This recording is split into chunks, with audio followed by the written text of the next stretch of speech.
Hi friends, Maran வீரா சீரியலேருந்து சூப்பரான promo வந்திருக்கு. நம்ம அதை பற்றி தான் இந்த வீடியோக்குள்ளே நம்ம பார்க்க போகிறோம். வாங்க நம்ம வீடியோக்குள்ளே போகலாம். மாறன் போட்ட திட்டப்படி எல்லாமே பக்காவாக சூப்பராக நடந்துகிட்டு இருக்குது.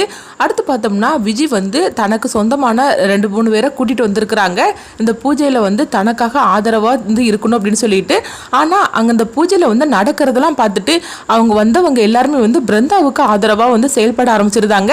இதை பார்த்துட்டு விஜய் அதிர்ச்சி அடைகிறாங்க. எதுக்காக இந்த மாதிரிக்கெல்லாம் பண்ணிட்டு இருக்கிறீங்க அப்படின்னு சொல்லவும், ஆமாம் அங்கே நடக்கிற பூஜையில் எல்லாமே பிருந்தா தானே எல்லாமே சரியாக செய்திருக்கிறா. அப்படி இருக்கும்போது அவளுக்கு தானே எல்லாமே நம்ம மரியாதை கொடுக்கணும் அப்படிங்கிறாங்க.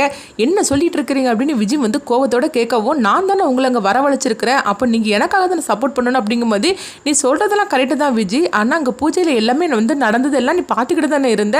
2 பூஜை பரிகாரத்தை பண்ண சொன்னாங்க. அது 2லேயும் பிருந்தா தான் நல்லபடியாக செஞ்சு முடிச்சிருக்கா.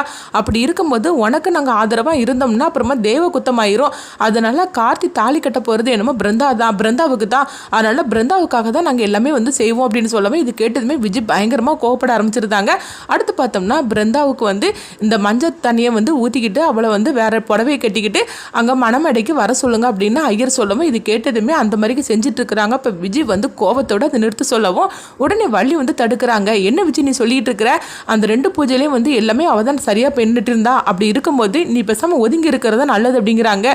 இதனால விஜய் என்ன பண்ணுறதுன்னு தெரியல. அடுத்து பார்த்தோம்னா பிருந்தாவுக்கு அங்கே எல்லாமே நடந்துகிட்டு இருக்குது. அப்போ கார்த்தியும் அவங்க பிருந்தாவும் பக்கத்தில் உட்கார வைக்கவும், கார்த்தி பிருந்தா கழுத்தில் தாலி கட்டியிருந்தாங்க. இதை கொஞ்சம் கூட ஒத்துக்க முடியாது. விஜய் அதிர்ச்சியோடு இருக்கிறாங்க. அப்போ விஜய்க்கு ஆதரவாக அவங்க சொந்தக்காரங்கன்னு சொல்லிட்டு வந்தாங்களா, அவங்க எல்லாருமே அங்கேருந்து கிளம்பவும், உடனே விஜய் சொல்கிறாங்க, இதுக்காக நான் அவங்கள வர சொல்லியிருந்தேன் அப்படின்னு சொல்லிக்கிட்டு அவங்கள கண்ணாப்படன்னு திட்டி அனுப்பிவிடவும், அடுத்து பார்த்தோம்னா மாறன் அங்கே நின்றுட்டு இருக்கிறாங்க. அப்போ விஜய்க்கு ஆதரவாக 2-3 பேர் வந்தாங்களா, அவங்க எல்லாருமே மாறன்கிட்ட சொல்லிட்டு இருக்கிறாங்க, என்ன இருந்தாலும் சரிதான், நீங்கள் சொன்ன மாதிரிக்கே பிருந்தா எந்த தப்புமே பண்ணலை, அதனால தான் அந்த பூஜையை சரியாக பண்ணியிருக்கிறா. நாங்கள் மட்டும் விஜய்க்கு ஆதரவாக இருந்திருந்தோம்னா தேவ குத்தமாயிருக்கும். நீங்கள் சொல்லும் போது கூட நாங்கள் நம்பலை, ஆனால் விஜய் இந்த அளவுக்குலாம் மாறுவான்னு சொல்லி நாங்கள் கொஞ்சம் கூட எதிர்பார்க்கவே இல்லை அப்படின்னு சொல்லவும், அது மட்டும் இல்லை கார்த்திக் ஏற்ற ஜோடி அந்த பிருந்தா தான், அதனால நீங்கள் நினைக்கிற மாதிரிக்கு அவங்க 2 பேரும் தான் சேர்ந்து வாழணும் அப்படிங்கவும், உடனே மாறன்னு சொல்கிறாங்க, விஜய்க்கு நீங்கள் ஃப்ரெண்டாக இருந்தாலும் ஆனால் நல்லதுக்கு கெட்டதுக்குன்னு சொல்லிக்கிட்டு நீங்கள் துணை போகாமல் எது கரெக்டானதோ அதுக்கு நீங்கள் துணையாக இருந்தீங்க பார்த்தீங்களா, அதனால் நான் தான் உங்களுக்கு நன்றி சொல்லணும் அப்படிங்கவும், அப்போ அவங்க விஜயோட ஃப்ரெண்டு சொல்லிட்டு இருக்கிறாங்க, இல்லை மாறா நீ சொல்லும் போது கூட நாங்கள் ஓ மேலே தான் கோவத்தில் இருந்தோம், ஏன்னா என்ன இருந்தாலும் எங்கள் விஜய் இந்த மாதிரிலாம் தப்பு பண்ண மாட்டான்னு நினச்சோம், ஆனால் அது இங்கே வந்த போகிறதான் எல்லாமே தெரிஞ்சிச்சு, விஜய் இந்த அளவுக்கு மாறுவான்னு சொல்லி நாங்கள் கொஞ்சம் கூட எதிர்பார்க்கவே இல்லை, அதனால உனக்கு எந்த உதவினாலும் எங்கிட்ட கேளு, நான் கண்டிப்பாக எங்களால் முடிஞ்ச ஹெல்ப் நாங்கள் பண்ணுறோம் அப்படின்னு சொல்லவும், இது கிட்டதுமே மாறன் அவங்களுக்கு ரொம்பவே தேங்க்ஸ் சொல்கிறாங்க. அவங்க அங்கேருந்து கிளம்பி போகிறாங்க. அடுத்து பார்த்தோம்னா கார்த்தியும் அவங்க பிருந்தாவையும் அழைச்சிக்கிட்டு எல்லாருமே வீட்டுக்கு வராங்க. வந்ததுமே வள்ளி அவங்க 2 பேரையும் வீட்டு வாசலில் நில்லுங்க அப்படிங்கிறாங்க. உடனே என்னாச்சு அப்படின்னு சொல்லிட்டு எல்லாருமே பார்த்துட்டு இருக்கவும், அடுத்து பார்த்தோம்னா வள்ளி ஆரத்தி தட்டோட வராங்க. வந்ததுமே கார்த்தியும் பிருந்தாவையும் பக்கத்தில் நிற்க வச்சு அவங்க ஆரத்தி எடுக்கிறாங்க. உடனே விஜய் ஓடி வராங்க.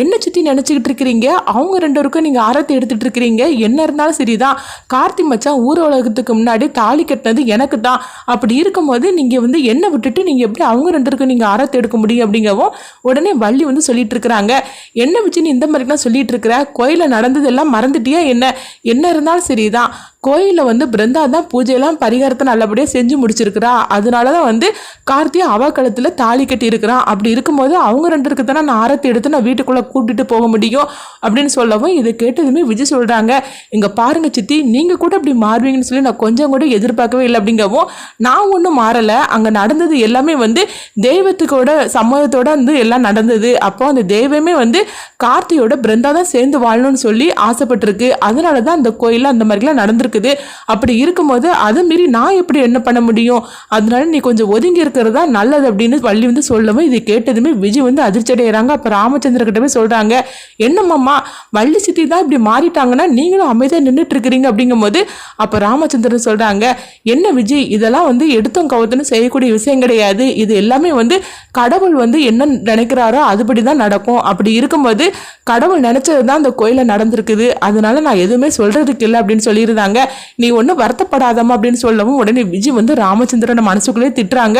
செய்யறதெல்லாம் செய்துட்டு வருத்தப்படாதம்மா வேற சொல்லிட்டு இருக்காரு அப்படின்னு சொல்லவும் இங்க பார்த்தோம்னா வந்து மாறனையும் பிருந்தாவையும் வந்து பக்கத்துல நிக்க வச்சு வள்ளி வந்து ஆரத்தி எடுத்து அவங்க வீட்டுக்குள்ள அழைச்சிட்டு போறாங்க. இதை பார்த்துட்டு மாறனும் வீராவும் ரொம்பவே சந்தோஷப்பட்டுட்டு இருக்கும்போது உடனே கண்மணியும் வந்து வா பிருந்தா அப்படின்னு சொல்லிட்டு வீட்டுக்குள்ள அழைச்சிட்டு போறாங்க. உடனே விஜய் வந்து நினைக்கிறாங்க, என்ன இருந்தாலும் சரிதான், இவங்க எல்லாரும் ஒண்ணு சேர்ந்துட்டாங்க, இப்ப நான் தான் தனியா நின்றுட்டு இருக்கிறேன். ஏதோ அந்த வள்ளியும் ராமச்சந்திரன் தான் எனக்காக சப்போர்ட் பண்ணி பேசிட்டு இருந்தாங்க இந்த வீட்டுல, இப்ப அவங்களும் கொஞ்சம் கொஞ்சமா எனக்கு எதிராக மாற ஆரம்பிச்சுட்டாங்க, இப்ப என்ன பண்றதுக்கு அப்படின்னு சொல்லிக்கிட்டு விஜய் வந்து ரொம்பவே கோவத்தோட இருந்துட்டு இருக்கிறாங்க. அது மட்டுமா, எனக்குன்னு சொல்லி நான் அழைச்சிட்டு வந்து என் ஃப்ரெண்டு மாரும் பிருந்தாவுக்காக சப்போர்ட் பண்ணி பேசிட்டு அவங்களும் கோயில இந்த மாதிரி நடந்துகிட்டாங்க. ஆக மொத்தத்துல எல்லாமே எனக்கு எதிராக நடந்துகிட்டு இருக்குது. இது அதுவா நடந்துகிட்டு இருக்கா, இல்லைன்னா இந்த மாறனும் வீராவும் தான் சேர்ந்துகிட்டு ஏதாவது பண்ணிட்டு இருக்காங்களா தெரியல அப்படின்னு விஜய் வந்து ரொம்பவே எரிச்சலோட இருக்கிறாங்க. சரி நம்ம அம்மாவுக்கு ஃபோன் பண்ணலாம் அப்படின்னு சொல்லிட்டு அவங்க விஜய் வந்து அவங்க அம்மாவுக்கு ஃபோன் பண்றாங்க. உடனே அங்க என்னடி நடந்தது, எல்லாம் நம்ம நினைச்ச மாதிரி தானே நடந்தது அப்படிங்கும் போது, இல்லம்மா அங்க நடந்தது எல்லாமே நம்ம நினைக்காதமா நடந்தது அப்படிங்கிறாங்க. நீ என்னடி சொல்லிட்டு இருக்கிற அப்படிங்கவும் அப்ப விஜய் வந்து கோயில நடந்ததையும் வீட்டுல வந்து நடந்ததையும் எல்லாத்தையும் சொல்றாங்க. இது கேட்டதுமே வந்து விஜயோட அம்மா அதிர்ச்சி அடைகிறாங்க. என்ன விஜய் சொல்ற, அந்த வள்ளியும் உனக்கு எதிராக மாறிட்டாளான்னு கேட்கும் போது எனக்கு என்னமோ அப்படிதாம்மா தெரியுது, போகிற போக்க பார்த்தாக்கி அந்த வள்ளி எனக்காக வந்து அவள் பேசினதை நிப்பாட்டிட்டு எனக்கு எதிராக மாறிடுவா போலுக்கு, எனக்கு என்னமோ இப்போ அவன் மேலேயும் சந்தேகமாக இருக்குமா அப்படின்னு சொல்லவும், அப்படிலாம் வந்து அவளை கை நழுவி விட்டுறாத, அவளை உன் கைக்குள்ளே இருக்கிற வரைக்கும் தான் அந்த வீட்டில் நீ இருக்க முடியும், அதனால நீ வந்து நான் சொல்கிறத கேளு, அவள் எக்காரணத்தை கொண்டும் உனக்கு எதிராக அவள் வந்து நடந்துடவே கூடாது, அப்படி மட்டும் அவள் மாறிட்டானா அதுக்கப்புறம் உன்னை அந்த வீட்டிலேயே வந்து இருக்கக்கூடாமல் அவங்க அனுப்பி விட்டுருவாங்க ஈஸியாகவே, அந்த வள்ளி வந்து உன் பக்கம் இருக்கிற வரைக்கும் தான் உனக்கு சப்போர்ட்டாக ஆதரவாக இருக்க முடியும் அப்படிங்க. ஆமாம்மா நீ சொல்றதெல்லாம் கரெக்டு தான் அப்படிங்கிறாங்க. அதனால நான் சொன்ன மாதிரிக்கு செய் அப்படின்ட்டு சில யோசனைகள்லாம் வந்து சொல்றாங்க விஜயோட அம்மா. என்னம்மா சொல்ற அப்படின்னு கேட்கும்போது, ஆமா விஜய் வேற வழியே தெரியல, அதனால நீ இந்த மாதிரிக்கு செய்ய வேண்டியதா அப்படிங்கவும் உடனே விஜயும் சரி அப்படிங்கிறாங்க. அப்படி என்ன சொல்லியிருப்பாங்க அப்படின்னு சொல்லிக்கிட்டு நம்மளும் வெயிட் பண்ணி பார்க்கலாம்.